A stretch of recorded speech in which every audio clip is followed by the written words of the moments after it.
Last one, Dhamma Niyama. Dhamma Niyama talks about miracles. Miracles. In this world, or in these lives, there's no such thing called supernatural. The Buddha says, everything follows a natural process.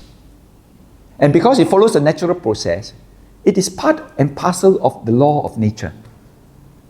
And therefore, when it happens, you thought it was something very strange and something very miraculous. But actually, because the condition is there, that's why it happens. For example, when you are in desperation, you have a lot of bad things happening to your life. One problem after another problem. So what as a Buddhist will do is that, okay, calm yourself down. Don't panic. Don't be desperate. Focus your mind on what you call calming and in peace.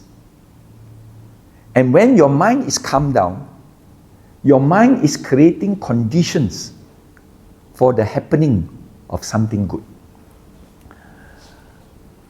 When this uncle was in the hospital, he was very sick. He had a heart attack, and he was about between hanging like a thread. But because of that confidence, because of that feeling of something good, I feel good, that mind pacified. That mind becomes peaceful. That mind becomes calm. Then by virtue of that, his own good karma seeds then finds the condition right for it to arise and then takes effect upon you. When we are in trouble, we go before the Buddha image. We pray to the Buddha. Buddha, I'm in trouble. I have this problem, that problem. Buddha help me to solve that. The Buddha listens. The Buddha doesn't.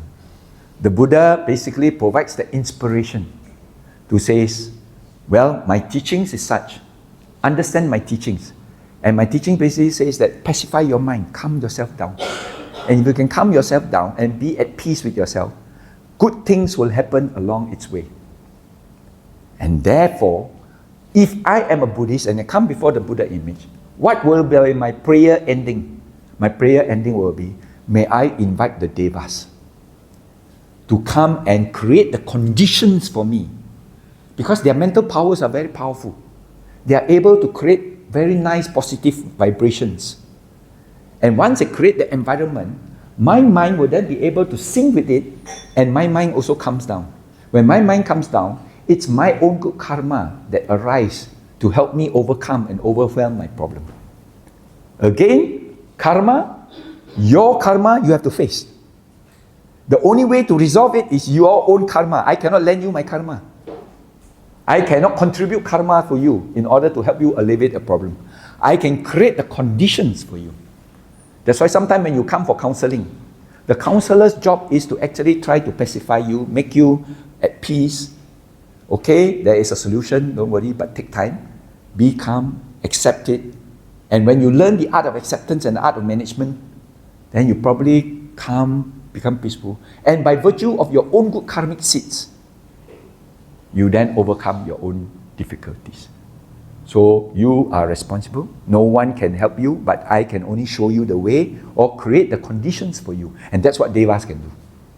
And remember, Devas, because of their high intelligence and because of their, what you call, nature of energies, they are much more powerful. So we invoke their blessings by inviting them to create conditions for us. But they cannot help you to resolve it. They can create conditions, and you now count on your good karmic seeds to help out. So by virtue of these 5 cosmic laws, if we live in accordance with it, then we'll be free from a lot of repercussions and a lot of difficulties. And that is the meaning of living in harmony with the laws of nature. Thank you very much. May you be well and happy. If you do meditation, what is the best place to do meditation? Cave, forest, jungle? Temple will be a little bit distracting. Even Buddhist centers, you may start beginners. But the moment you go into the higher development of the mind or cultivation of mind, you have to retreat. And the word retreat actually means retreat to the jungle, not retreat in the city area. That is the meaning. Even resort also shouldn't. But resort is, we gather everybody, like in the center. Instead of in the center, we gather a resort, but only beginners. You can't go into deep meditation. You have to reserve yourself. Find yourself a cave. Stay alone, if possible. But of course, someone will come and offer your necessities, your food, your robes, your clothing, and whatever. But at the end of the day, you do not want to be disturbed because it's a focused. Mind needs to be focused. If you are not focused, you cannot analyze. And if you cannot analyze, you cannot come to the insight or realization. Remember? Pariyati patipati pativeda. Which means to say, if you don't learn about it and put it into practice and says, hey, he says this happened, this happened, this happened. When the mind is concentrated, you can solve your problem. But when your mind is in confusion, you can't solve your problem. So what is our quest? Is it salvation or is it liberation? We are not seeking for salvation, to be saved in order to go and sit together with our Creator and then enjoy life after that with that Creator. No, we are not doing that. We want to liberate even from the connection to the Creator. Liberation. We are not going for salvation. Liberation means free that forces, that cause all these problems that we are facing. And we realize through the Four Noble Truths that all our problems comes from the very root, craving for existence, craving for non-existence, and craving for sensual pleasures. If we can liberate ourselves from that craving and cease from craving, therefore that what you call voltage and amperes no longer prevails.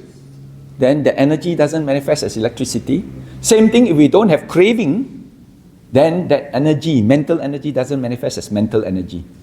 It transforms into some other energy. Because when we talk about nirvana, a lot of people get very scared. Do you mean to say that after attaining nirvana, I cease to exist? There is no person like me lingering around in the universe? That means you can't find any trace of me in the universe? Takut. Then I say like that, don't worry. You will always remain here. Why? First craving haven't settled. Craving for existence. If you are craving for existence, you will never attain Nibbana. You must let go of even for the craving to exist. Craving not to exist. And craving for sensual pleasures. Nirvana can be very scary if you don't understand it correctly. A lot of people, after touching the truth, suddenly realize they get scared. I'll give you a simple example. This lady was doing walking meditation. Was walking, lifting, stepping, lifting, up and down, the corridor of the center. Suddenly, start crying. The teacher called her up. What is the matter? I'm very scared. So what are you afraid of? He said, why are you so scared? He said, as I was walking up and down, suddenly I feel no sensation on my legs. I feel that I was like floating there, floating back, floating there, floating back. I've lost the art of walking. Conventional truth, from one place to another, you must walk. Absolute truth, you don't need to walk in order to reach another place. Wind. The wind element, because we are actually observing your physical form in the four elements called earth, water, wind, and fire. And this movement up and down is actually wind, feng. And because you realize the feng, and then suddenly you alternate between your conventional truth and say, hey, I lost my legs. I have no more use for my legs. Therefore, that's why you get scared. Same thing with another one. Their understanding of beauty is that when you pop your head into a garden, you will see colorful flowers and colorful, what you call pavements, colorful pots, colorful pavilions, and everything colorful and nice and beautiful. To you, your concept of beauty is like this. But another being, maybe in another realm, their concept is different. Their concept is lights flying all over the place. And because of the way the lights pretend its patterns, that is the beauty that they are attached to. Their concept is different from, so they are actually attached to a conventional truth of beauty. But actually beauty is in the eyes of the beholder, which means to say, this form is beautiful to me, but not beautiful to you.